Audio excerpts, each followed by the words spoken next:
After tearing his ACL last December, having a rehab, said rehab was his new martial art in 2020 for Rob Font. He's back in the octagon. Good to see him back as a small underdog. Oh, heavy action right away. Takedown from Moraes. Very, very smart from Marlon Moraes. But as you said, he tore his ACL. He's been rehabbing for a year. He's been doing a lot of BJJ, or watching a lot of BJJ tape on BJJ Fanatics. So preparing for Marlon Moraes, but that was a really smart veteran move by Marlon. Rob's probably expecting, you know, a banging stand-up fight and just put him down. Wasn't expecting that, I'm sure. Marlon Moraes is a lifer in the fight game, Muay Thai as a child, and one of the best. And now look at here. He's jumping, trying to lock up the neck here. Yeah, Marlon's got a really good tight guillotine.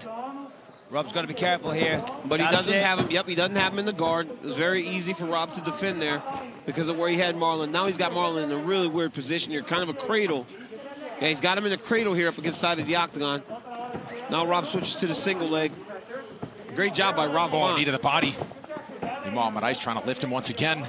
We have not seen Marlon wrestle this much since he's gotten into the UFC, and you always wondered, because he is such a high-level Brazilian Jiu-Jitsu black belt, why? But now he is, and it looks like he's got the game plan to keep Font on his back. 9th UFC appearance for Marlon Moraes. This is the first time he's notched 2 takedowns in a fight. He's done so inside of 2 minutes. And you know what? I'm going to say this, and it's with respect. You know, you will go for takedowns when you get caught with a spinning wheel kick in your fight before that. You know what I'm saying? And early, too, against Sanhagen. Yeah, sure. You know, and there's no disrespect there. He got caught with a great kick.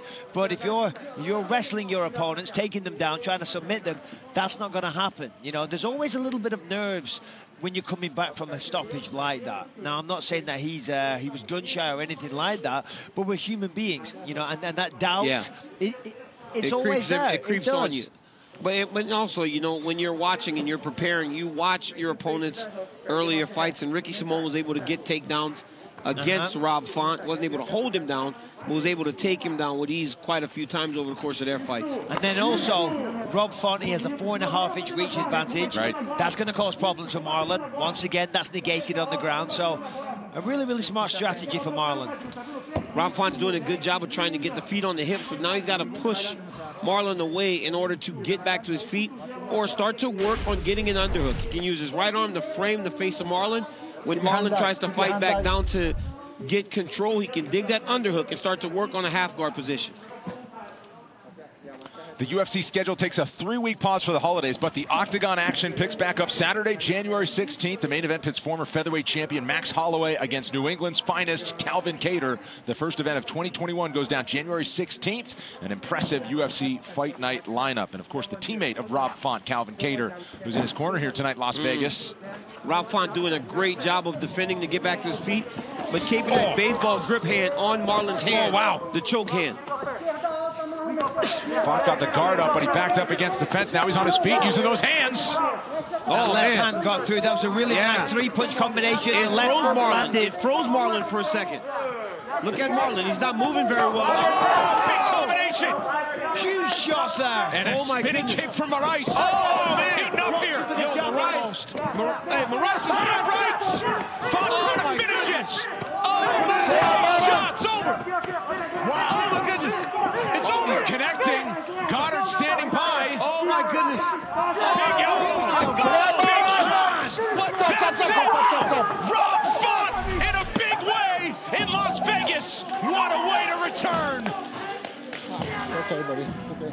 It's okay. Bantamweight division, you got yourselves a new contender in the top 5. Oh, my word. I mean, that was sensational.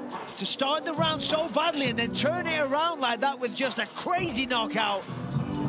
Wow. Bold statement from Rob Font. Yo, I mean, what a great, Rob Font, what a fantastic performer. Now time for Impact Performer, brought to you by the U.S. Army. Sorry, DC. Yeah, I'm a little bit flustered. You know, this fight was over a while ago, man. Right, watch here. Look at the jab. It sits. You saw him hurt Marlon a little bit earlier in the round, right? He sets him on his heels, lands his beautiful uppercut. Marlon gets dropped. I mean, Font lands a few shots that almost stiffens him up.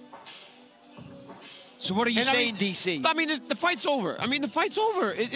Before this sequence right here, Mike, fight was over. I mean, coaches are celebrating. Marlon Moraes understood.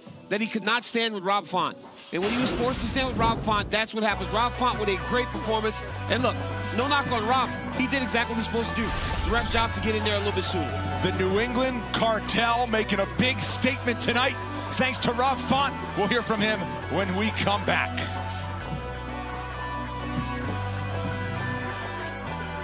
Here's Joe Martinez.